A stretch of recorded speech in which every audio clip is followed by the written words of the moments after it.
Everybody to the Climate Connections Water Edition. This is another event in our series trying to bring together industry and early stage innovators to share kind of the problems and the directions that we would love to see research and solutions be developed in.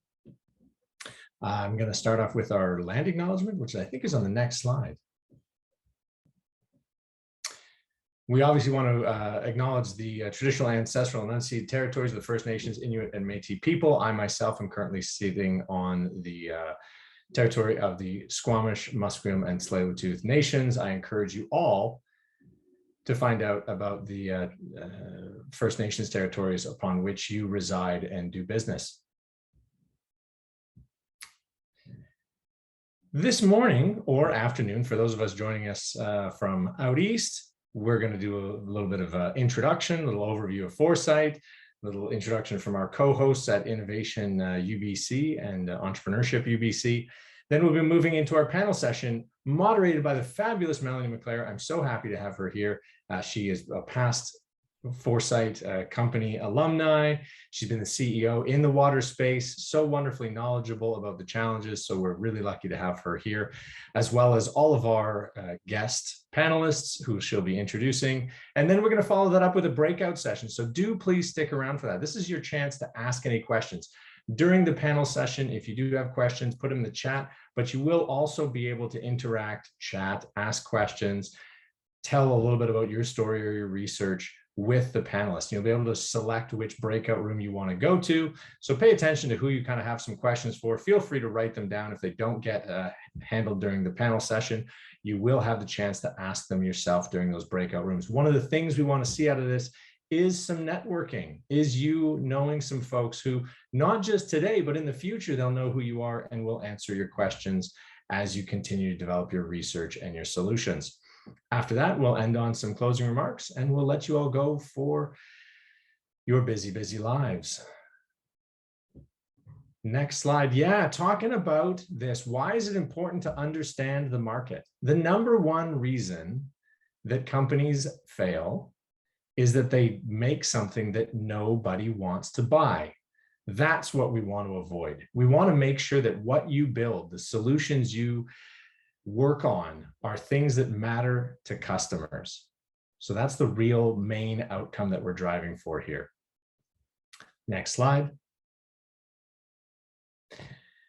About Foresight, if you don't know, we are a not-for-profit and our goal is to fuel the transformation to a green economy. We do this primarily through our acceleration programs and our challenge, which brings out industry needs. But we also focus on ecosystem building. So we do try to convene the 5 groups in our Helix 5 model, being SMEs, small to medium enterprises, industry partners, as well as investors, government, and of course, academia. There are thousands and thousands of really talented, smart individuals in academia working in buildings with millions of dollars of equipment. And we know if Canada is to meet our climate targets, we need to make sure that they're working on problems that will be deployed at scale. We also work with our ventures on capital attraction. And that is where I mentioned those investors coming in. We need money for ventures from all the way at the angel stage through to large banks funding big commercial projects and export development.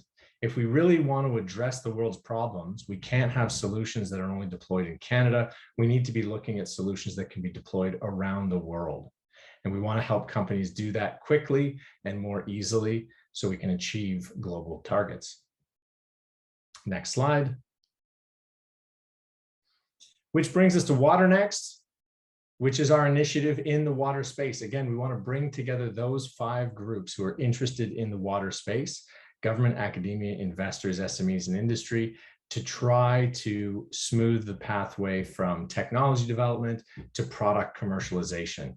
We need this cycle happening a lot faster, and we're here to try and help that along. And this is one event in a series that we run to do that.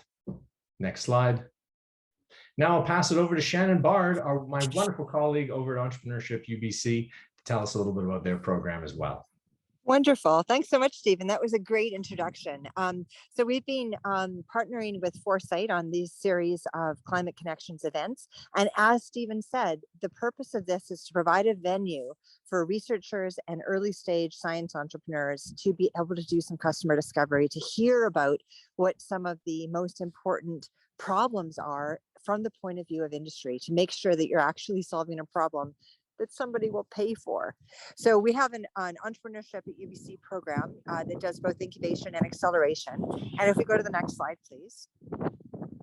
Our goal is to help with developing entrepreneurial mindset, but also helping to make impactful ventures, particularly in the climate sphere. Next slide, please. And the work that I do is through the Climate Venture Studio, which I lead. So we have a series of different studios on different themes. And really what our focus is on trying to accelerate translating research out of the university to make impact in the real world. And doing that through entrepreneurship, the critical point is to make sure that there's actually market demand for the solution that you have. And so these events are a critical venue for you to get some of that information. And I really encourage you to ask good questions, be courageous in the breakout rooms, introduce yourself to the panelists that we have, and just welcome and thank you very much for participating. Now, Stephen, I think we're passing it now over to Melanie. So I'll just give a very brief introduction from Melanie. Melanie has a background in chemical engineering. She was previously the CEO of Swirltex, and now she has her own consulting firm, Gaze Consulting. And in her role in Swirltex, she was leading creation of solutions around wastewater treatment. And this is why we brought her in to help create this panel and to lead this interesting discussion with these wonderful panelists. So I'll pass it over to Melanie now. Thank you. Thank you so much. Can you hear me okay? Good. Good. Welcome, everybody. I am so excited for this panel today.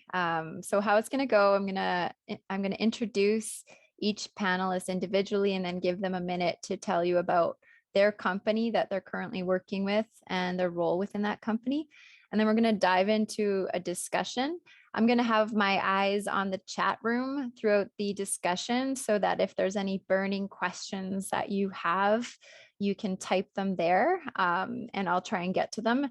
And also, please, as Stephen mentioned, think about throughout this panel discussion which panelist breakout room you want to dive into after the discussion. And then you can have a chance to meet the panelists individually and ask your questions directly if we don't get to them in the conversation. So a great way to get access to industry experts that you're about to meet here. So yeah, looking forward to this. First off, it's my pleasure to introduce Chris. Chris, can you give a wave? Chris Kennedy. Chris is the director of water at TECK Resources. Which is, as I think everybody on this call knows, is a leading Canadian mining company. Chris has 20 years of experience, primarily focused on understanding how to predict and protect water quality at mine sites. And he has worked in academia, mining finance, consulting, and for a senior gold mining company prior to joining his role at TECK. He has graduated from a Bachelor of Science in Geology and Zoology from the University of Toronto, and he has a PhD in Microbial Geochemistry from the University of Toronto. Chris, I'm going to ask you, if you don't mind, tell us a little bit more about TECK Resources, where you operate, what you do at TECK, and also about your role there, please.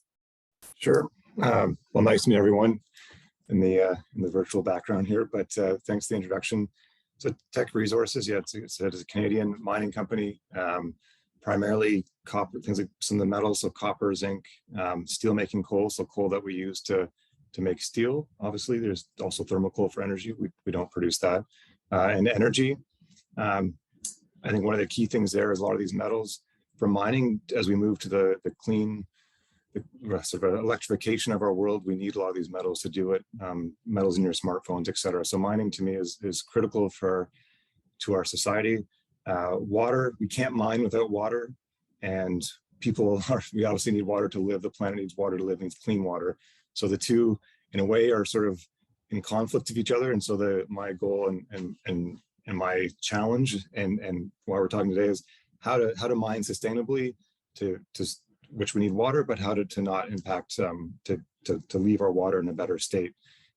With that, I have TECK from a couple of key strategic priorities, and one of them is to, by 2025, to design all of our projects in water scarce regions, which can be partly in British Columbia, lots in South America, using low quality water, so say sewage water, etc., or desalinated water for our operations, and also then to design all of our mine sites in a way that we can use construction to impact our water less. We don't have to treat water. So those are two of my goals, and innovation water treatment is right up there. And so I'm pretty excited to talk to this group. So I don't know, I'll stop there and talk more later. Thanks, Chris. That's awesome. All right, up next, as an introduction, I've got Indra Maharijan. He is the Director, Innovation and Technology and Alternative Delivery at Ontario Clean Water Agency. So he's calling in over from the East. Welcome, Indra. Indra is a passionate water and wastewater professional and promotes innovative solutions to advance energy conservation, climate change, and resource recovery for municipal clients in Ontario. Very important to have a municipal voice in the room here in water infrastructure discussions around climate change. He has led co-digestion movements in Ontario and leads multiple co-digestion projects in development. He has been an active mentor for lots of young professionals and internationally trained professional as well. Indra, welcome. Can you tell us a little bit more about your organization and your role and what you do there? Thanks, Melanie, for inviting here. Pretty excited to hear what others have to say. Aqua Ontario Clean Water Agency, we are a Crown corporation that was created 27 years ago to operate water wastewater systems in this province. Even though we are owned by the government, we don't get funded by the government. So our model is pretty unique in water sector, that the infrastructure of the water wastewater systems in province of Ontario is owned by municipalities, 444 of them. Aqua basically operates these systems with about 200 municipalities on a long-term contract basis. Municipalities put out those RFPs for O&M of these systems in a market time to time, and we participate in that public procurement process, and we win. Sometimes we lose, right? That's how we have been operating, as you can understand, that's why promoting these energy conservation, climate change, and clean tech and resource recovery is a really interesting portfolio for me, because as I said, we don't own it. So we have to first make the business case. I have to convince my own bosses that this is a good idea. Then we go to municipal clients, get them into buy those ideas and only implement it.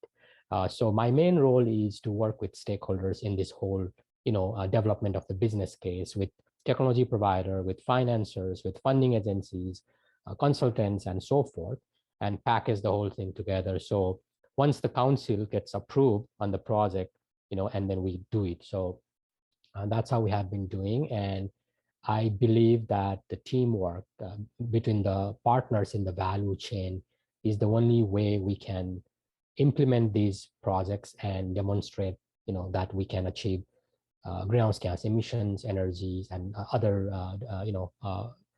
results out of these projects. So, yeah, I'm happy to hear from a lot of you, and also share some of the things we have learned throughout the journey of this initiative. Thank you so much, Indra. Great to have you on the panel today. And last but not least, we've got Apoorva Sharma, goes by Apu. Apu and I have known each other. I was calculating, Apu, 5 years now we've known each other. So when I was doing my executive MBA, one of my professors said, you're a leader in water. You need to know this guy, Apu. And he introduced me to Apu. At the time, he was in California. So I'll do a quick intro. Right now, Apu is on the tech side. So he brings that hat to the ring today as well. He's the COO, company called Crystal Clearwater Resources, CCR, which I'll let him talk to you about. He also worked for multiple years for California Resources Corporation as manager of water management and special projects, developing novel water-produced water management strategies, including beneficial use and executing technology-focused solutions for the CRC in California and in Calgary. He worked for Devon Energy as a manager of environment and sustainability and strategy, where he developed from inception Devon Canada's GHG management strategy and had a significant involvement in COSIA and other technology-driven initiatives. So Apu has a career in sustainability, water, and importantly, at large industry. He's a professional engineer registered in Alberta with a petroleum engineering degree, and also a master's in civil eng and an executive MBA from the University of Calgary. So welcome, Apu. Can you tell us a little bit about your current role and a little bit about CCR? Thanks, Melanie, for the intro. So as CEO of Crystal Clearwater Resources, we are affiliated with a band, of course, right? And we play great music. No, I'm just kidding. Just a little bit of story about CCR. The seed investors of the company are big fans of CCR, and hence the name, but it also kind of fits in what I will talk to you about in terms of our water projects. So the company came into being a few years ago, but really got going, I think, in the last 3 years with the first pilot in the Permian, and then some retrofitting of a pilot unit in Alberta and Bakerville, and then redeploying for a commercial pilot last year. It's a thermal distillation technology, low temperature, so we can use various sources of heat, including waste heat, and that is kind of a unique proposition. We tested in Texas in the last quarter of last year, the technology based on 100% waste heat.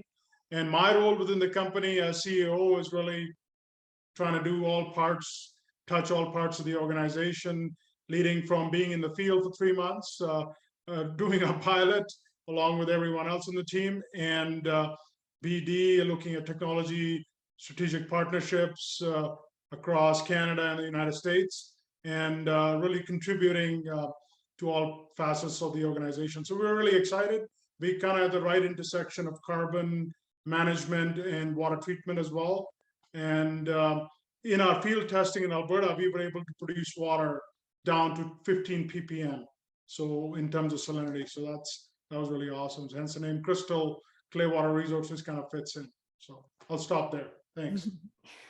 Awesome. Yes. So Apu brings large industry, large company, government funded, US based, but also a startup hat and lens to the ring. So feel free to ask all types of questions to all of our panelists. I will pop into the chat throughout the conversation. As I mentioned, feel free to ask your questions there.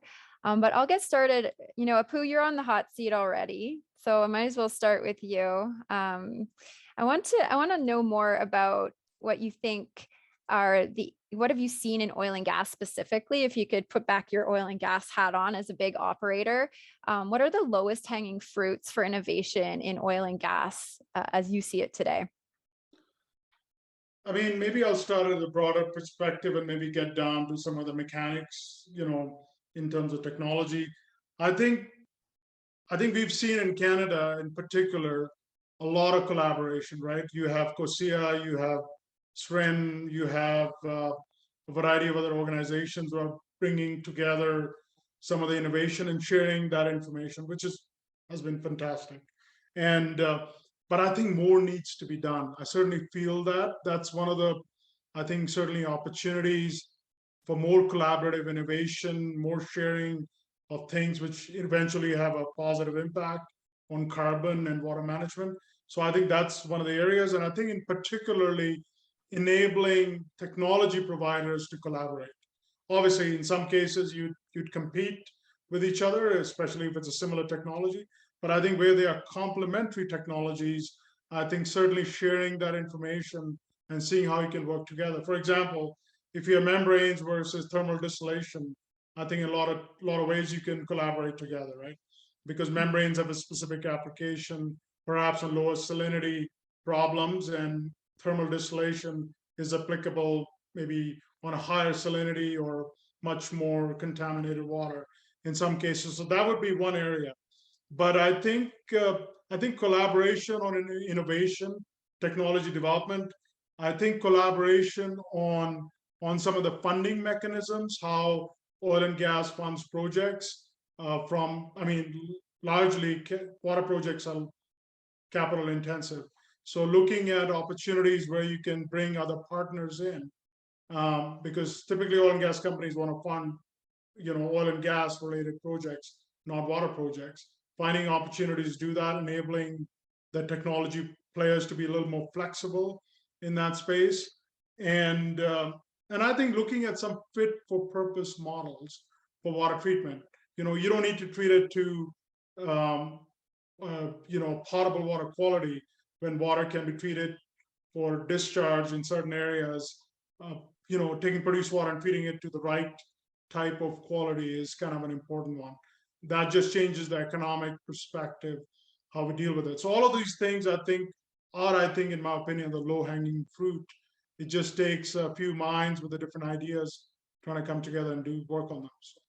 Absolutely. Absolutely. I love how you mentioned collaboration. And we all know in the water space that one treatment solution usually needs multiple unit operations and multiple steps. And so if we can come together as an innovation community and create a full-fledged project or product for a customer base with multiple technologies, like you said, Apu, we'll be stronger for it, and we'll come to the industry with a full-fledged solution rather than just one small piece, but the customer needs upstream and downstream treatment, for example. So I love that.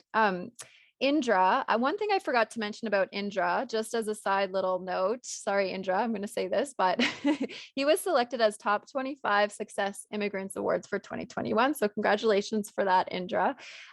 Quickly mentioning or moving on to a question for you. Can you tell us about the areas that you see in municipal water management that would be most open to innovation? We have a lot of technology startups on the call that have been knocking on municipal doors for God knows how long and just aren't able to get into the procurement cycle for whatever reason. So if you could give us a hint on what are the lowest hanging fruits that you think would be, the lowest hurdles to get into municipal, what would you say? Yeah, usually, I focus on process, people, and data, right? And there's an abundance of data in water space, and we have only harnessed a minimal value of that data. And a lot of these data are siloed, right? For example, process data is sitting somewhere in a different system. Energy utility data is sitting with the electric utility and the gas utility. Water consumption data is sitting with somebody else. So bringing all the data sets together, because we all know working in this space that correlating the data and producing the KPIs with those correlations only leads to efficiencies and savings and further optimization. And knowing that, the solution providers know that. So that's why there's a lot of solutions available in the data space. But what we are missing is, the water industry is not even using the data they have. So then now you're offering on top of that, like AI solutions and what. And I think it's really confusing the users, right? Because people are not even able to grasp, how do I use the financial data with the asset management data and so forth. So that's one space. Very low hanging fruit is even coming up with the simple solutions like, okay, how do I bring the data together and what are the KPIs that we need to use and so forth. Second is obviously the people, right? There's a lot of opportunity, as we have seen, increased opportunity, especially on an operator, as we call a great resignation and retirement of a lot of senior and long-standing employees. This training and awareness and capacity building and some of the new approaches to the training. And traditional approach is in-class training. Fortunately, one of the good outcome of the pandemic is it changed drastically. Now there's a lot of virtual hybrid trainings available. And I think it's empowering a lot of these young, new workforces to understand, how we can do the things. As you know, there's a key difference between somebody who have been in the industry for 35 years versus somebody who freshly graduated. They love phones, smartphones, and, tools and other things, whereas the long timers are a little bit more cautious on. So I think we are trying to find the balance. We don't want somebody who doesn't use devices, but we don't want somebody who just wants quick answers too. in our sector because of the complexity and the public health attachment with the sector. The third and the bigger one is clean fuels, and resource recovery. When I say that, I see a big opportunity of breaking the silos between waste department, wastewater department, and a water department. Usually they operate as 3 different departments. And I've started seeing trying to bring organics, food waste into the wastewater plant and trying to, produce biogas and then so forth of RNGs and hydrogen. And there's a lot going on in that sector. And so as the innovation is happening in this sector too. But I think most of the solutions providers are so much focused on their solution, like a technology or a hardware or a software kind of thing, and missing that whole bridging between you need a person to use that solution, you need somebody to operate that solution and ensure your persistency of the results too. And that's where I think we also need to a little bit step back and think, okay, I sell sensors, I sell chemicals, I sell some electronic logbook or so forth, but let's not miss who uses it and the capacity of that people or even the processes within the business entity, right, or organization. And it's vast. In Ontario, like we have First Nations client, and we have a really big client, almost like 2 million people in a city. So how my main challenge is, how do I come up with a solution that I can fit into multiple spectrum? And what I've always found is that the technology are designed for certain range of flow, certain range of certain parameters that cannot be easily customized to the smallest of the smallest system and the biggest of the biggest system. And I think that's one of the drawback of innovation is most of the innovations are either focused on a smaller scale or a large scale, and it cannot be easily calibrated, and then there's no business opportunities. And like I agree with what Apu said mostly is then the financing is another key. It's also a low-hanging fruit, but it's also a key barrier. Like who's going to spend on a new idea? Obviously we have seen in last few years the governments have stepped up, but can we just depend on government forever, right? So that thought process has to be changed, and this is one of the workshops I think we're going to discuss today about how to address some of those. Great points. So I heard you talk about the simplicity of data integration. I heard you talk about the people component, very important. How do we do training? How do we include those legacy operators in the new tech generation? But also, how do we manage stakeholders' expectations around adopting new technology? So lots to think about for our innovators. And you did touch on clean fuels, and we'll talk a little bit more about that later. I wanted to talk to Chris quickly. Chris, we're getting peppered with questions for you already in the chat. But first and foremost, maybe I could give you a broad sweeping question around what do you see as the biggest challenges in mining for water management, by way of contamination or quotas, et cetera. Can you tell us what your challenges are that kind of keep you up at night or keep you busy at your job? Sure. And I think it's worth just touching base on too where the water challenges come from. For those that aren't super familiar with mining, often it's mining impacts water, and we do. But the issue is not so much the chemicals that mining processes add, and there's some that get added, but it's actually quite minor and quite short-lived. The real issue here is the referred to as waste rock and tailings. And so there's a bunch of rock that a mine company will go after that'll have we call ore that has say our copper or zinc, gold, whatever, and then there's all the rock around it. And so there's a couple of really important sort of numbers there. One, if you have say like around 1% copper, that is a great grade of copper. And so your ore has 99% of its waste, and that gets left behind. And then there's all the rock around it that has no economic value. And so now we're really talking about billions of tons of rock that have to be put somewhere. And just because they're not economically favorable to go in a mill and be treated, they now interact with the environment. And so it rains, there's oxidation that goes on with the rock, just sort of like you bite an apple, it goes brown. Well, the same thing with rock. There's minerals in there that oxidize, rain hits it and it not every site does this, it depends on the geology, can leach metals. And so when we talk about these large scale facilities, and besides the sort of landforms, you're now getting a lot of water that's accumulating some metals in it, and there's large volumes of water that can be impacted, has to get treated. So that's I just want to set the stage in terms of thinking about the problem. There's a number of things, but one of the big challenges is there's certain elements to getting the water, and I'm just going to touch on selenium today, and I think I saw it very quickly in the chat. There's a couple excellent technologies out there that TECK is using, and it removes about 95%, sometimes 98% of the selenium in the water. But it's still, honestly, in some regards, with regulations coming on enforced, who want to push selenium concentrations lower, not getting low enough.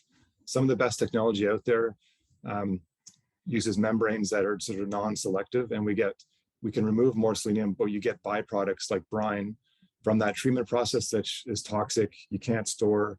And some of the mine sites with some of those things like nitrate, you just end up with this goopy mess that no landfill is ever going to take, and you're going to have to put it on like thousands and thousands of rail cars. So it just doesn't work. And so one of the things we're trying to look at or understand better is, are there like really element specific membranes that mining companies could be using to target certain elements, because not every site's the same. And so selenium is a big one. But just because some of our mines in BC have selenium, there's other sites that they may have, say, a molybdenum problem or an arsenic problem. So really trying to get the selectivity up, and the byproduct, the actual net benefit needs to be there versus just moving your risk around and having a real toxic problem and having some other water that's downstream that's okay. Last thing, with some of the best available technology right now, when you do say treat and have a brine, you actually have water that isn't good for life to live in, because all the ions have been removed, and so we actually have to almost recontaminate it again. So there's lots of good things out there. There's just lots of room for opportunity and innovation as well. Yeah, there's a lot of contaminants of concern that people are focusing on, but kind of to Indra's point, let's look at this from a broader perspective, stakeholder, wrapping our arms around the stakeholder, not just the problem. And this, as you discussed, a waste stream that could be even more problematic than the treatment process itself or the contaminant itself. Yeah. And what about, regulatory? You touched on selenium, but do you see any other water related regulatory shifts happening in the world that you could touch on there? Yeah, I mean, right now for coal mining in Canada, there's this thing called the coal mining effluent regulations, which are being developed. There are metal and diamond mining effluent regulations, but there are coal mining effluent regulations, which are going to look at selenium, nitrate, and I think it's TSS. That's one aspect. We also operate in Chile, where there's a current, they're working on water rights in that country, and lowering the amount of time you have for water rights, trying to push to use impacted water, like using sewage water, for example, instead of using groundwater for mining operations. As I touched on earlier, we need water, but they're, unlike BC, where there's water flowing everywhere down there, it's really all groundwater that's being used. So finding innovative ways to use dirty water in our mining process, and the water rights are going to become more and more difficult for mining companies to get to because of the regulations, and have to probably start paying. If you can't find a solution, the mining companies are going to have to pay for more freshwater use, and ultimately that's going to result in a higher cost in the metals that we all want to use for our electric cars, et cetera, and so on. But anyway, so there's lots of things depending on what part of the world you're in that, yeah, regulatory pressure makes sense. I mean, better protection of the environment, but how do we do that in a way to still produce the commodities we need? Mm-hmm. Yeah, that techno-economic balance, but also competing on a global stage where there might be we'll call it less green mining tactic or less environmentally sensitive mining tactic that you're also competing against on a commodity price point. So it's tricky. Yeah. So. And I guess just one other thing, which isn't so much regulatory, but one thing TECK is exploring is the use of blockchain technology to track, okay, so every pound of copper we produce, what are your, say, greenhouse emissions? What is your water efficiency use and things so investors and end users, especially, if end users want to also be showing good things for the products they're using versus getting a metal from a country that doesn't have those standards, that's also going on. So something else to just throw in the mix a little bit. Absolutely. Here. Well, that's innovation in and of itself around data. And we're seeing that across the globe with respect to users and this new generation of environmentally sensitive folks that really care where the supply chain comes from in the products that they buy. So really cool. Apu, I'm going to jump back to you for a sec. So I want to talk about your experience in California. You were there, I think, over 4 years working for, I think, one of the largest oil companies in California focused on water. Can you tell us about that experience, about working in California, and for some of our technology companies on the call who are interested in that market, what is it like for technology adoption there as compared to Canada, for example? Yeah, sure. I think, it was a great experience overall. Taking a break from the Canadian weather for a little bit and enjoying the California weather. But I think, so I worked for an oil and gas company, like Melanie said, which was at the time the largest producer in the state of California. And for people who do not know, California actually used to be in the top 3 oil producers for the United States. I think now it's the 5th or the 6th, particularly with the shale revolution in the last few years. But largely the wealth of the state of California was based in oil and gas from the 1920s to the 40s and the 50s. So I worked for a company right in Central California, but really had operations all over southern and northern parts of the state. Effectively, we were producing about 100,000 barrels of oil a day and about 3.5 million barrels of water. So effectively, that was a water company producing a little bit of oil as a byproduct. And that's very typical for a lot of the companies in California because the reservoirs are quite old. So they produce tremendous amount of water as part of the production. And so my role really was focused on looking at the water and trying to find a beneficial use or opportunities for reusing the water as much as possible. And large quality of the water is actually fairly high quality produced water, and in fact fresh in a lot of cases, just has some contaminants in it. In terms of technology adoption, I think as a state of California, it depends where you are. I think it really depends what sector you are and where you're located. And I think, in southern Central California with a lot of the oil and gas spaces, I think you still find similar mindsets, which could be little impediments to adoption of new technology. Because I think, it was surprising to me, they are still a little bit of in a time warp in how they've done business. I think things have changed even since I've left, but I felt like I was bringing in new ideas and technology ideas from Canada into that space. So it was really kind of interesting to me.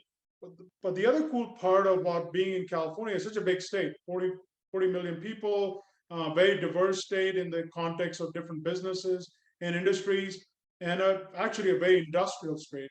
So where you have produced water, you also have opportunities to treat it and use it for beneficial use. So I got involved in with a lot of the national labs, Lawrence Berkeley National Lab in particular, in Berkeley, California, and really led to some new ideas for water treatment. And at the same time, they were looking to invest, the Department of Energy was looking to invest a significant amount of money for water management, particularly in the water-powered states and for technologies. So I think the ideas I was bringing in from the oil and gas sector into Lawrence Berkeley or the consortiums kind of sitting around the table were very welcome. But I felt like some of the ideas for adoption within the oil and gas space were a little hard to come by. So I think that is changing.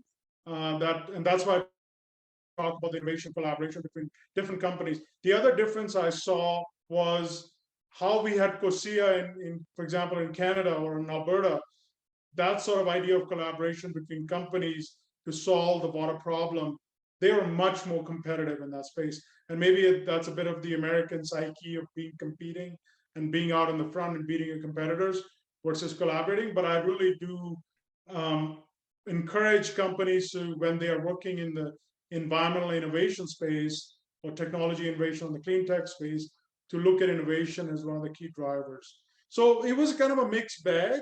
And overall, I think there were a lot of learnings from Canada, from my experience in COSIA. But I think companies anywhere where they work in the water space, and particularly oil and gas space, have no choice but to innovate. And I think that really is the direction we're seeing here now with the net zero, in the last 2 or 3 years, really taking a significant aspect of it. So Absolutely.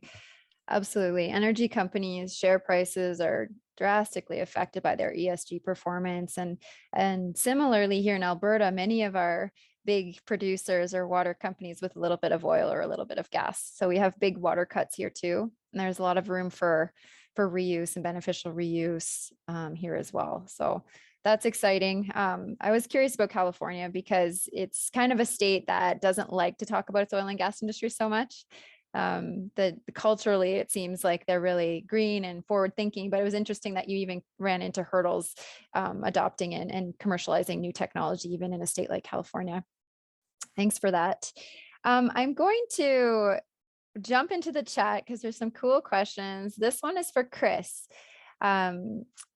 Chris, somebody is wondering how you address electric power needs for new water processing technology, given that mines tend to be remote and adding fossil fuel generating presents sustainability challenges. Can you tell us a little about maybe on the GHG side, but also about some of these remote challenges and how you're going about solving those?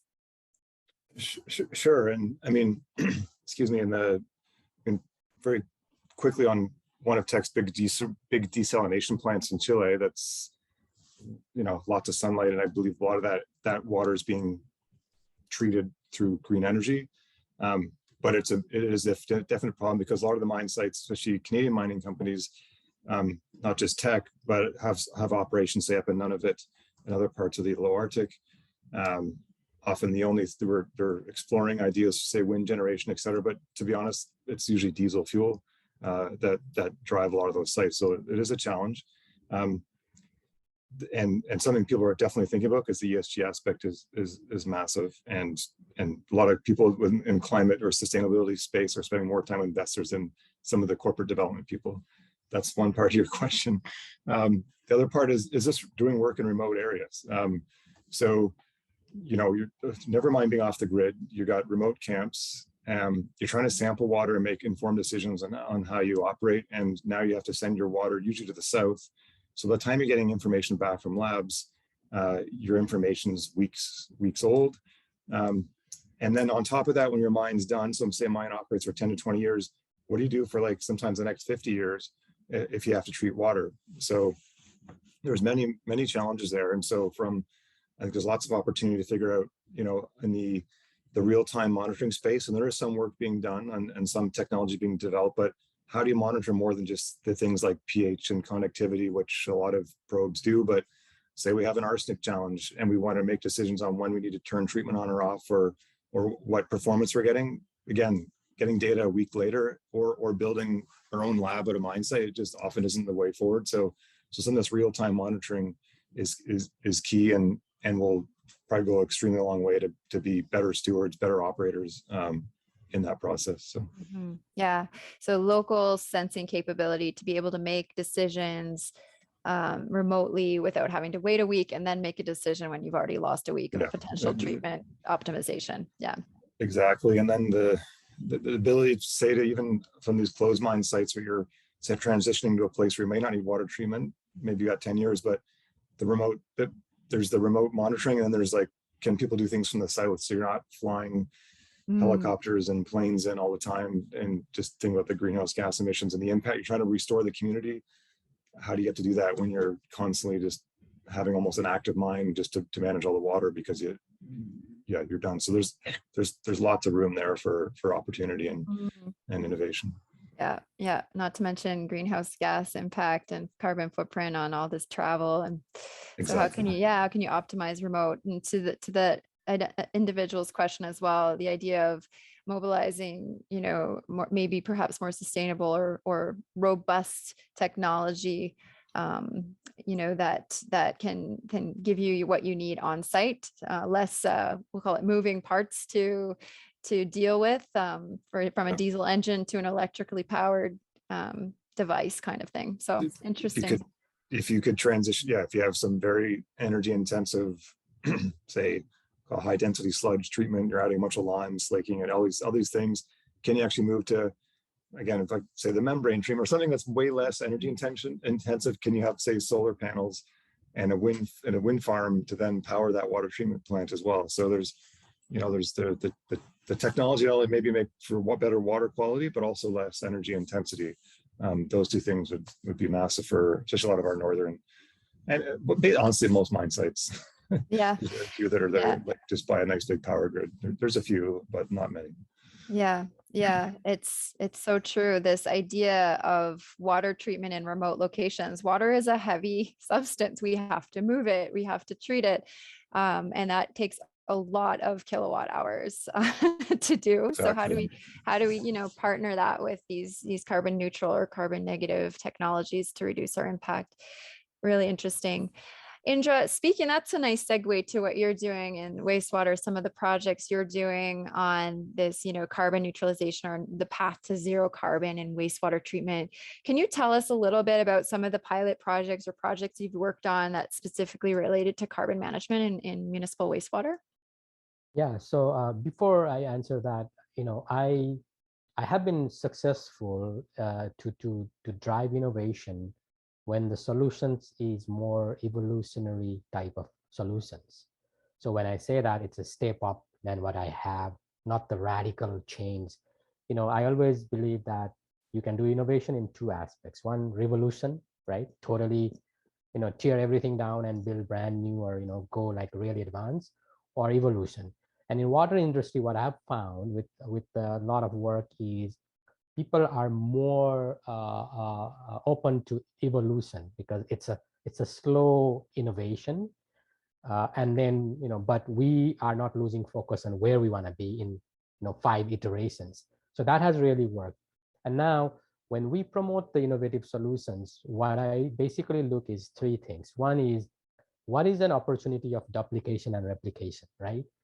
Because I know as a business entity, a lot of the solution providers looks at that. So my question always is, do we want to make a $50,000 in one project, or do we want to make 5,000 in 10 projects, right? And at the end of the day, the money might be same, but the geographical footprint of that implementation is multiplied quickly. And then the critical mass, you need to go and ramp that S-curve for any new solution provider is more feasible from that aspect. So now, if you look at the Ontario, 80% of the water wastewater systems, municipal water wastewater systems, are small and medium. So that's where we focus more, because the larger cities have technical skills and financial willpower, purchasing power to purchase new, like Chris said, new membrane aerated bioreactor, new incineration technologies or digester technologies, whereas a lot of medium and small are still in a primitive kind of treatment system with lagoons, with the seasonal discharge. So lately, what we have been focused is what kind of solutions are available that fits into that medium to small kind of facilities. Because what we have found is, if we can promote intensification, for example, or any data sensors capabilities, or small, easy solutions that optimize the data and so forth, then you are avoiding a huge capital investment, right? If I can put a system that intensifies the treatment process in a lagoon I have, then I don't have to build another lagoon, which is a huge capital cost. Or if I have a solution that extends cleaning of the lagoon by another 5 years, I save a lot of money. And we know that a lot of small, medium municipalities doesn't have a lot of revenue sources, property tax, few here and there, that's it. So maintaining these infrastructures and deferring those capital investment is where I hit my business case. Obviously, as a person that comes from energy climate change background, I am very serious about greenhouse gas emissions reduction, resiliency, mitigation, adaptation. But can I sell these to these small municipalities? I don't know, right? At the end of the day, there has to be business case. So what I do is, when I do package my business cases, I also try to do it in a way that we are highlighting the benefits plus the co-benefits, that different audiences see the value in the projects, right? The finance person needs to see dollars, whereas energy person needs to see energy, but the investment people or infrastructure people needs to see different metrics. So that's how I've been working with the solutions provider. And what we have usually done is like we have done a lot of projects in lagoon systems. We have done a lot of projects around, as I said, data capturing, using the data, cross-linking the data. We're also doing some pilot projects around how can we maximize the biogas within the existing systems.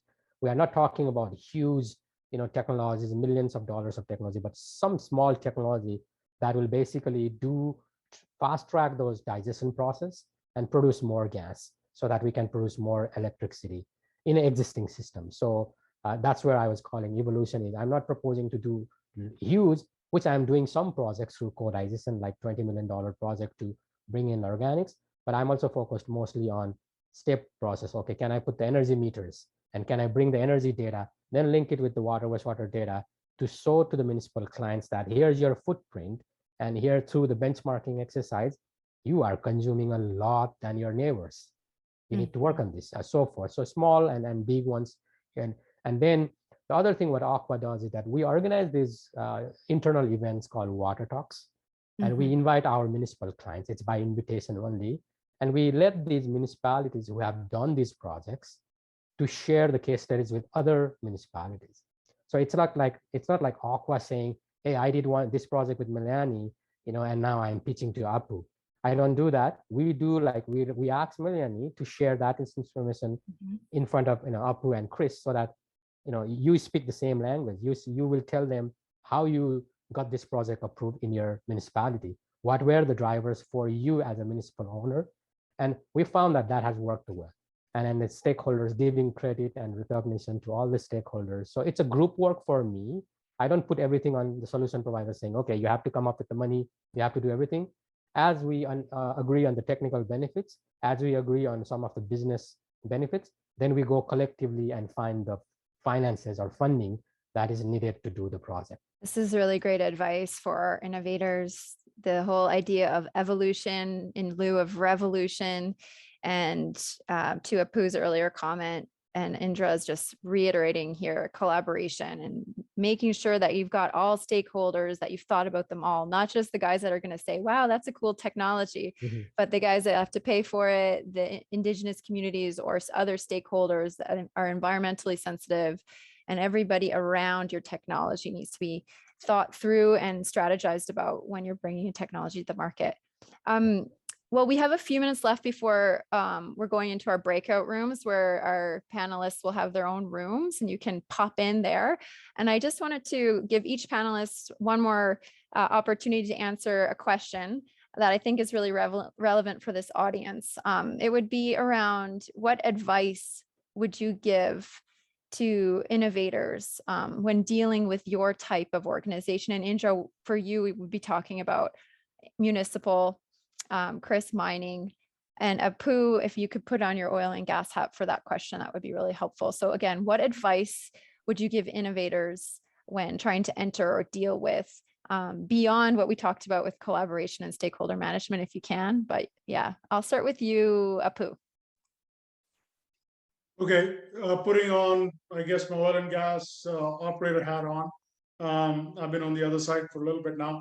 I think the one thing I would do is definitely be open to ideas outside of the space you're in, right? I mean, that's, so generally oil and gas, I mean, I'm maybe generalizing a little bit, but tend to be a little conservative because the amount of money they're spending on capital, on big projects, they do need to do the due diligence because the dollar spent is significant, right? These are mega projects in a lot of cases.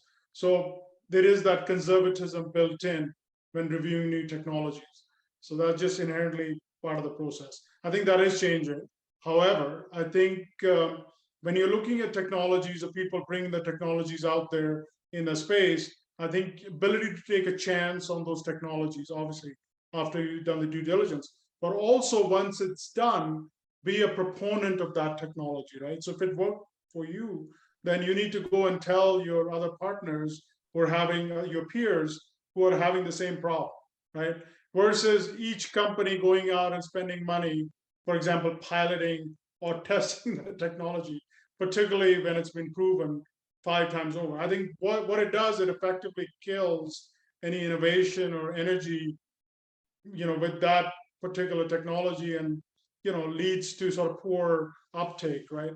In a commercial sense. So that would be sort of the number one advice I would give with my oil and gas operator hat on to my peers, I suppose. Mm-hmm. And for innovators, the idea potentially of creating a consortium-based approach where maybe you have a pilot that you can have a shared cost with multiple producers, as Apu mentioned, to be able to learn with, a lot of these guys have the same problems. So rather than just focusing on one customer, maybe there's a collaborative approach that you can convince a customer or two or three to partake in a certain pilot type project, knowing that their peers are doing it and de-risking it a little bit there. Yeah, great advice, Apu. Moving to you, Chris, what advice would you give innovators to try and enter the mining space, and what do they need to know and do? Yeah, fair. Good question. Maybe there's a couple things. One, be patience. Maybe it's a bit like the oil and gas sector, but there's mine plans are set a long time ago. They last for decades, and so changes. It's just not an industry that's like, yep, we're going to change. No problem. There's definitely, I'd say in the last 10 years, 5 years, things have gotten better in terms of accepting and being more open to innovation, because we just have to, or we're not going to keep going. But still, an industry that isn't just jumping at new things. It has to, patience one. The other one is be a partner, and this maybe sounds silly, but I do see some startups where they're like, they'll say, well, we'll do some work for you, and then a particular mining company may have a challenge, and then they'll go out into the broader public space and people like stakeholders that want to see things change, and they'll just go promise technology things to those stakeholders, and so it makes the mining company look like we're not doing our best, and doesn't make us want to partner, because now we're being, you're saying you want to help us, then you're going to basically almost attack us or show that we're not trying to do the right thing. So I don't know if that makes sense, but it happens a lot, and so it makes us maybe more conservative in terms of working with new people that are untested, because we're just worried that they're going to make actually our lives harder instead of easier. That's a great point. This idea of, for lack of a better analogy, biting the hand that feeds you, or creating a showmanship around a problem. So having emotional intelligence when you're approaching your customer base, basically. No, exactly. And I do think mining companies can be amazing partners, because the challenge of the problem, that there's lots of challenges. The scales are like, can be small to like massive in terms of like, that few thousand cubic meters of water a day to like hundreds of thousands, like the scale and the elements. So in terms of people are really passionate about this, great place to do things.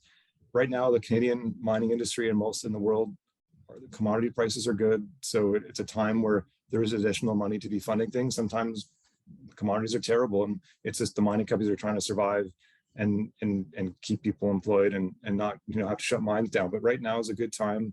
It looks like that's going to continue. So it's a good time to be innovating. So smart there, and look for some of these regulatory. I mentioned the coal mining effluent regulations, but just look for what are some of the challenges that sites or people are talking about, and try to pinpoint what those are, and these discussions can help identify that. But yeah, just I don't need I don't know. I'm trying to think of some other, like something. I don't need iron treatment, for example. I'm just trying to think of an element. But anyway, just be focused on what the site problems are. So know your audience, have emotional intelligence, be patient with these big beasts of mining companies, and take a partnership approach. Those are gems of advice for our innovators. Thank you, Chris. And Indra, what's your advice? You've been on both sides of the table. What's your advice?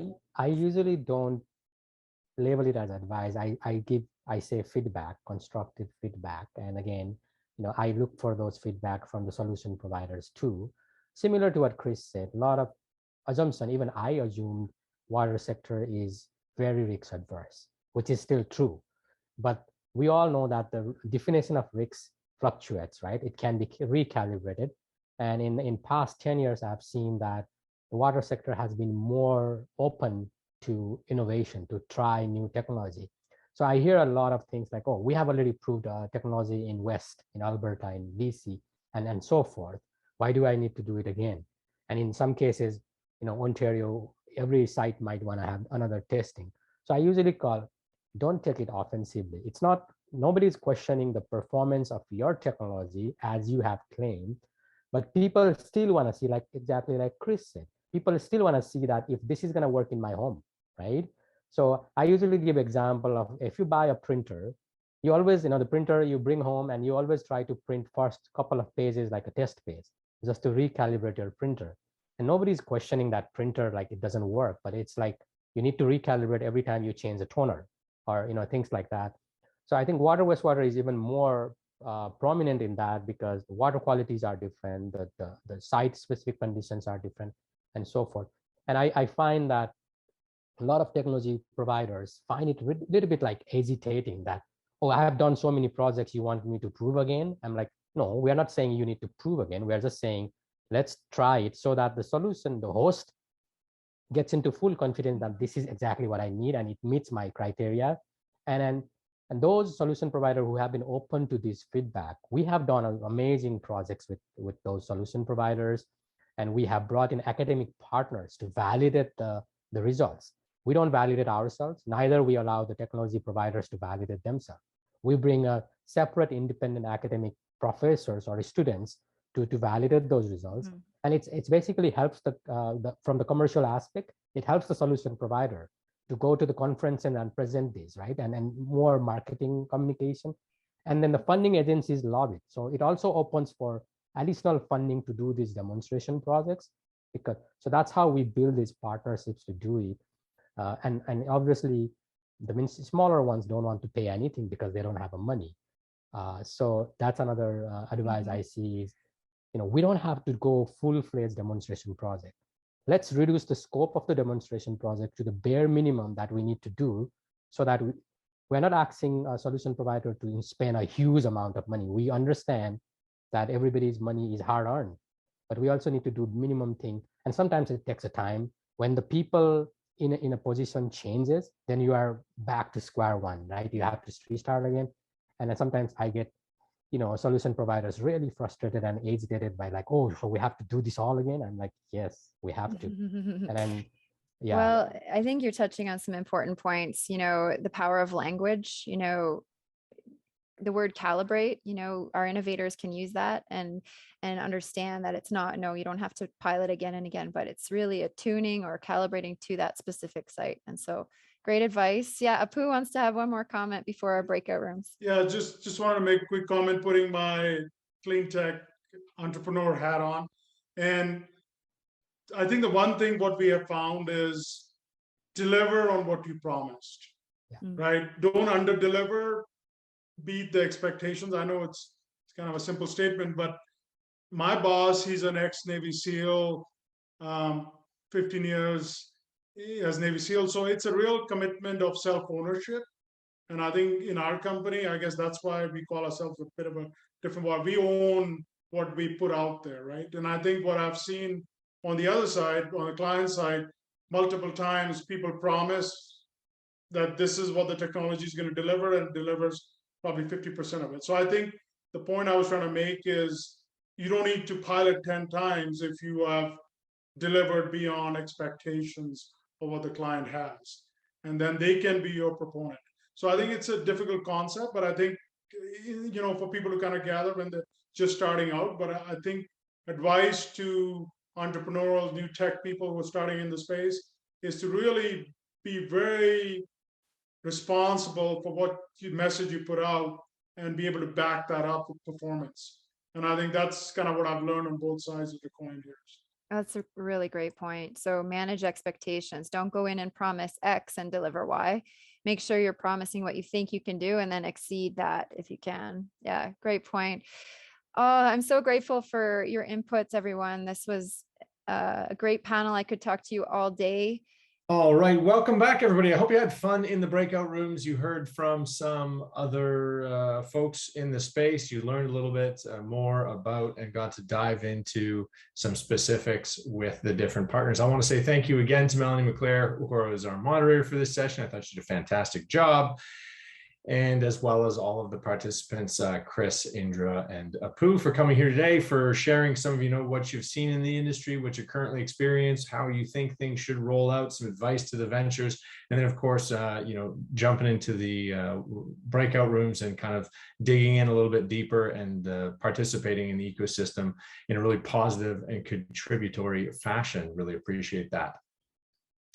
For those of you here, do want to say we will be back in 6 weeks' time, roughly, with our energy edition. So same sort of format, folks from within industry coming and sharing sort of what they would love to see solved, what kind of problems they're focused on, and sharing areas for innovation and technology gaps as they see them. So great conversations to be had there on May 18th. Again, you can register on our website, foresightcac.com/events, and you can find that there. So we do hope you will be able to come back. The energy sector also has some issues in water from time to time. So if you are interested in the space, there might be some good conversations that you can follow up with. A little bit different, probably nobody from the municipal sector, but still lots of water to be treated there. So hope you really enjoyed the session. Thank you all for coming.